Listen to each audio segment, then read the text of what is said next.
Travel এজেন্সির booking থাকে Canning two Canning, অর্থাৎ ক্যানিং থেকে আপনাকে পিক করবে এবং ক্যানিং এ ড্রপ করবে। সেই কথা মতোই আমরা অটোতে চেপে চললাম সোনাখালী জেটির উদ্দেশ্যে। ক্যানিং থেকে সোনাখালী যেতে সময় লাগে আনুমানিক 17 থেকে 20 মিনিট। সোনাখালী পৌঁছাতে প্রচুর মানুষের ভিড় এবং সাজিয়ে রাখা বোটগুলো দেখতে দেখতে এত ভালো লাগে, চারিদিকে জলের উপরে কালারফুল বোটগুলো যখন রাখা থাকে এত সুন্দর লাগে। আমরা শেষমেশ হেঁটে হেঁটে পৌঁছালাম আমাদের গ্রিন ভিউ ট্রাভেলস এর বোটের সামনে। বোটে উঠে পড়েছো? বোটে উঠে পড়েছি, পাচ্ছি না। এই যে উঠে আমি এটা কি করছি বলতো, এটা এই যে ইলেকট্রল গুলো নিয়েছি, এই যে মানে শরীরটা আর দিচ্ছে না। গরম আছে কিন্তু এখানে যেহেতু বোটটা দাঁড়িয়ে রয়েছে এই জন্য গরমটা বেশি লাগছে। বোট ছাড়তেই ফুরফুরে ঠান্ডা হাওয়ায় মনটা একদম ভরে উঠলো। এতক্ষণ যে ক্লান্তিটা শরীরকে চেপে ধরেছিল মুহূর্তে যেন সমস্ত ক্লান্তি উবে গেল। ওয়েলকাম টু সুন্দরবন ইলিশ উৎসব। ইয়েস, আমরা এসে গেছি। শুরু হয়ে যাচ্ছে সুন্দরবনের ইলিশ উৎসব আর আমরা এসে গেছি গ্রিন ভিউ ট্রাভেলস এর সাথে ট্রাভেল করছি এই ইলিশ উৎসবে। রয়েছে আরো প্রচুর মানুষ যারা এই মুহূর্তে বোটে রয়েছে। আমাদের পিছনে এই যে বোট রয়েছে এগুলো সবই গ্রিন ভিউ ট্রাভেলস এর বোট। আর দেখছো কি সুন্দর করে সাজানো রয়েছে। 12 জুন থেকে অফিসিয়ালি স্টার্ট হয়ে গেল 2026 এর ইলিশ উৎসব। আমরা এবছর গ্রিন ভিউ ট্রাভেলস এর সাথে পুরো ইলিশ উৎসব এনজয় করব। এনজয় করবেন আপনারাও। 4 মাস ব্যাপী চলবে ইলিশ উৎসব। একদমই তাই, সেপ্টেম্বর মাসের শেষ পর্যন্ত চলবে ইলিশ উৎসব। 3000 টাকার মধ্যে, 3000 টাকাও নয়, 2999 টাকার মধ্যে নন এসি 4 জনের প্যাকেজে সুন্দরভাবে ঘুরে যান ইচ পার্সন। কিন্তু এটা যখনই আপনি এসি করবেন তখন হয়ে যাবে 3300 টাকা।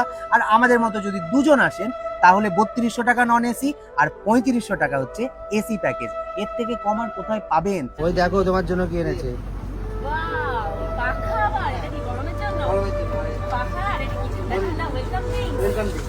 Wow, strawberry. প্রত্যেককে দেওয়া হচ্ছে, এটা প্রত্যেকের জন্য। হ্যাঁ, প্রত্যেকের জন্য। নাহলে আবার সবাই বলবে আমাদের জন্য নাকি স্পেশাল। একদম এটা প্রত্যেকের জন্য রয়েছে ওয়েলকাম ড্রিঙ্ক এবং যে কজন থাকবে প্রত্যেকের পার পার্সন একটা করে পাখা। এটা খুব ভালো। এই যে খাবার এসে গেছে।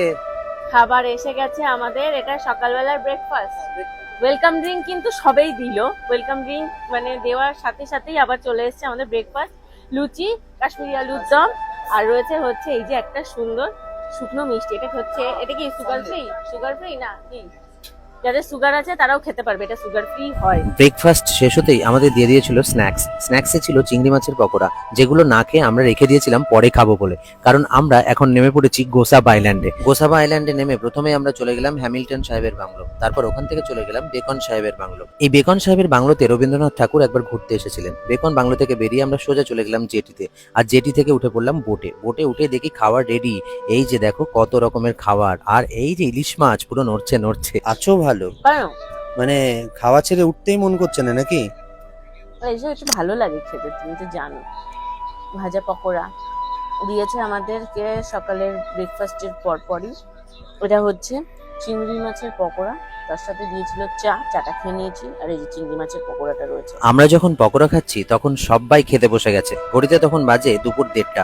আজকে সুন্দরবনে আমাদের প্রথম দিন, মানে অনেক রকমের খাওয়া পেরিয়ে এখন দুপুরবেলায় চলে এসেছি এই সুন্দর থালিটা খেতে। মানে যে থালিটা দেখলেই আমার মন ভালো হয়ে যায়, কারণ যেহেতু আমি বাঙালি খাবার খেতে ভালোবাসি তাই বাঙালি থালি অলওয়েজ আমার কাছে স্পেশাল, মানে সেটা আমিষ হোক বা নিরামিষ হোক। এখানে কি কি দিয়েছে দেখো।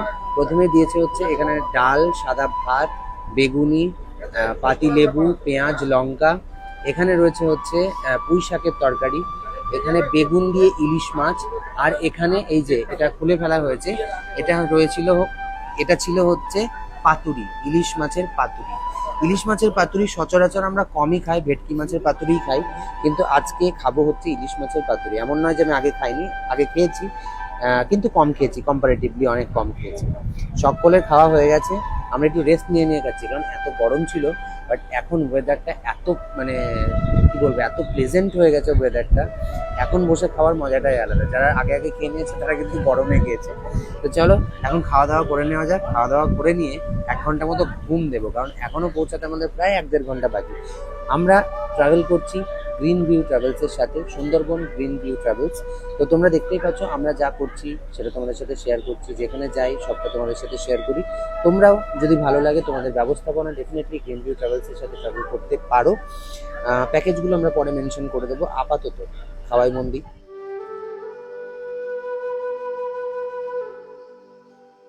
এরপর আমাদের বোট পৌঁছালো সজনেখালি ওয়াইল্ড লাইফ স্যাঞ্চুয়ারিতে। এর ভেতরে কচ্ছপ, মিষ্টি জলের পুকুর, কুমির সহ অনেক কিছু দেখার রয়েছে। আমরা যেহেতু আগে দেখেছি তাই আর ভিতরে গেলাম না।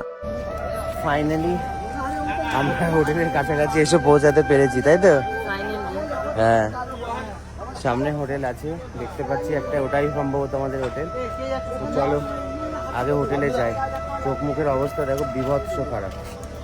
চলো এগো। আমি পাখা কিন্তু হাতছাড়া করিনি, দেখো যা গরম লাগছে, পাখা কিন্তু আমি বুক দিয়ে আগলে রেখে দিয়েছি। বোট থেকে নামতেই আমাদের প্রচুর ভালোবাসার মানুষের সাথে দেখা হয়ে গেল। তারপর সোজা চলে গেলাম হোটেল। সেখানে গিয়ে আর রুম দেখানোর এনার্জি পেলাম না। এরপর পকোড়া সহযোগে সন্ধ্যাবেলায় শুরু হয়ে গেল সান্ধ্যকালীন অনুষ্ঠান। মানে একদিন থাকে বাউল, একদিন থাকে ঝুমুর নাচ, আজকে প্রথম দিন ছিল বাউল গান। তো সবাই প্রচুর এনজয় করেছে এখানে কফি খেতে খেতে, কারণ সারা দিন যে ক্লান্তিটা ছিল, যে এক্সশনটা ছিল, এত ঘোরার একটা প্রেশার ছিল, সেখান থেকে বেরিয়ে সবাই প্রচুর মজা করেছে।